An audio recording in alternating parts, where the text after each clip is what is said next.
Thank you so much. Outfest is always my favorite. The screening of Debs for Outfest when we had it here in this space was so incredible.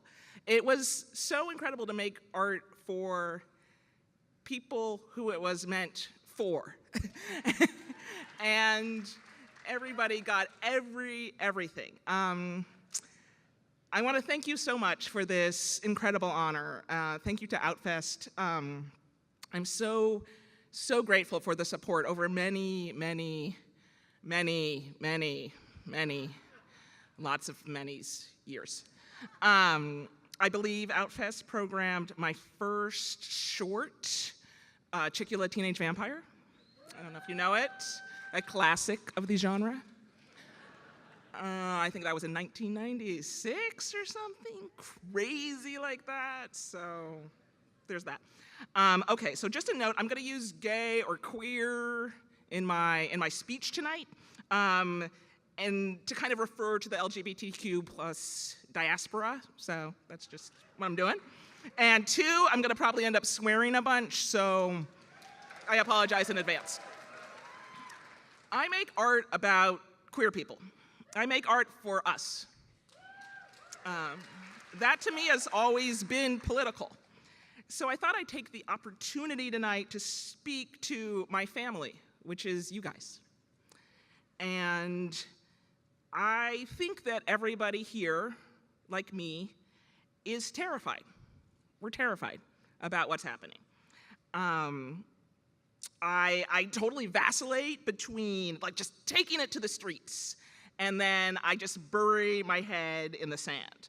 And I keep telling my amazing wife, Alex Kondracki, thank you for my inspiration. And those of you who know her, this will be particularly funny. I keep telling her, no, don't pick up your phone.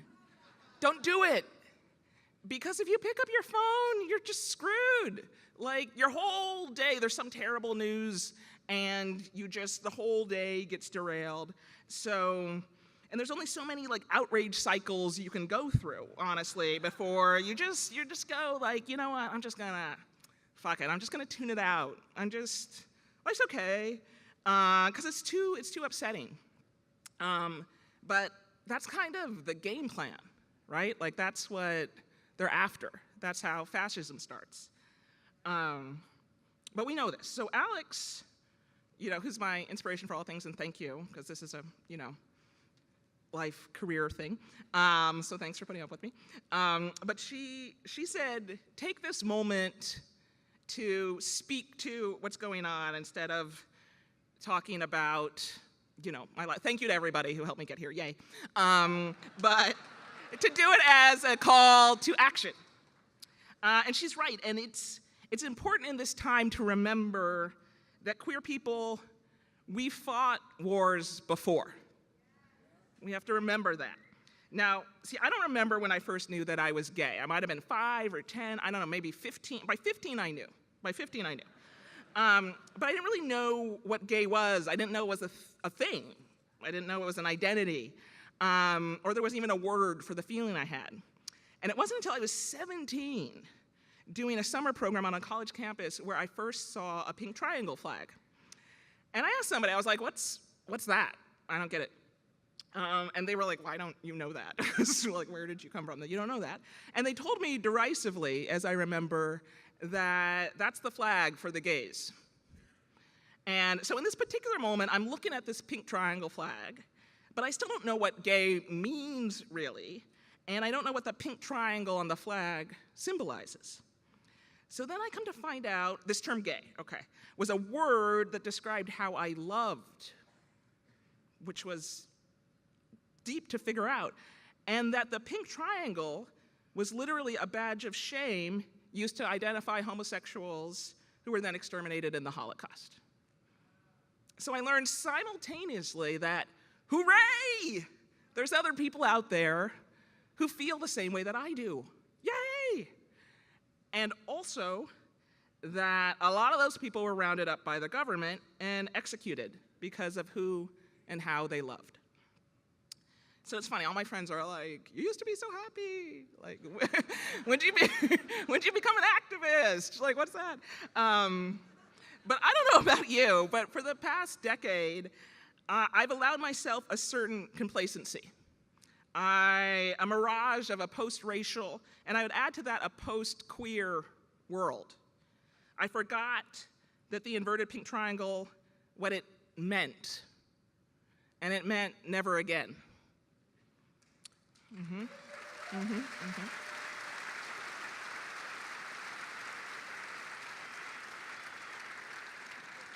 So I'm here to remind you tonight that we, queer folks, are warriors.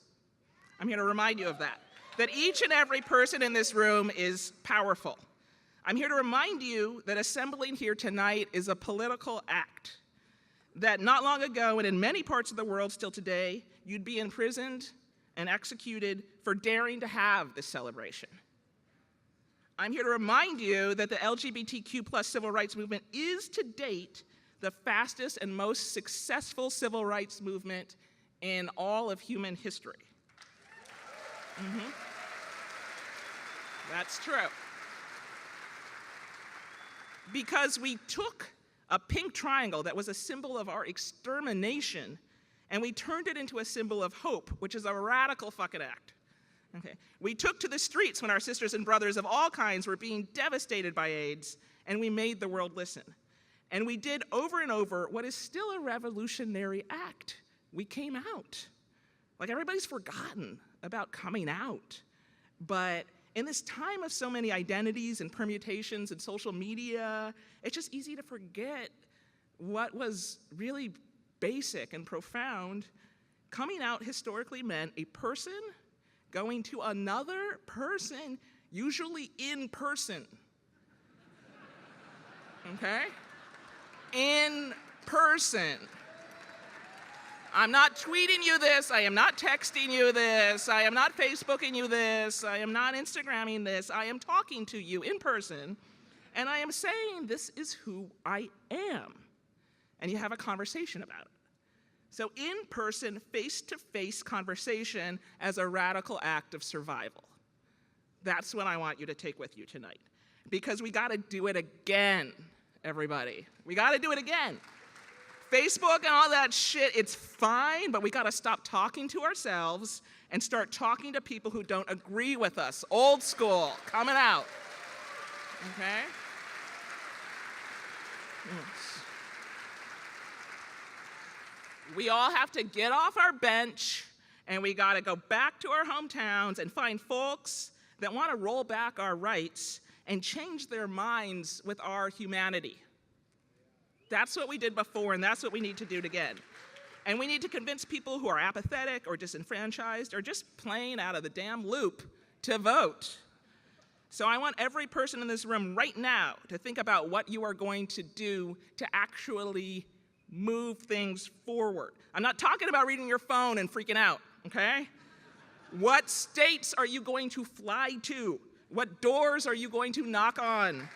What money are you going to give? We're rich, people. Give that money, okay? I don't give a shit if somebody isn't a perfect candidate. I don't care if you voted for Bernie or Hillary or who the damn hell else. Right now, we gotta flip some seats. Yes. So, I've been inspired by the Parkland kids who created, right? So we've got a bunch of these. This is this incredible flag, but it's also a QVC code. And if you download an app that makes a QR reader, you could put up your phone to this, and it'll take you to marchforourlives.com, and it will register people to vote. It's brilliant. Give away a shirt. Tell people, hey, you get the shirt, and you do this. We've got about 40 of them outside. We're giving them away. If you want to take them home to your hometown, we'll figure out how to get you more so that you can go to places that need us and talk to people. Because now we're going to come out for democracy, and we're going to come out for the midterms. We've got 4 months, and all our rights are on the line. So we are standing on the shoulders of queer folk who fought and died so that we could sit here together and celebrate. We gotta link hands with our Black and brown people of all kinds and come out all over again.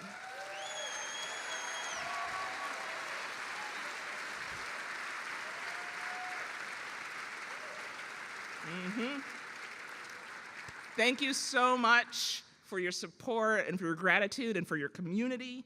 We are warriors. We're gonna change hearts and minds with love. Let's get this shit done. Thank you.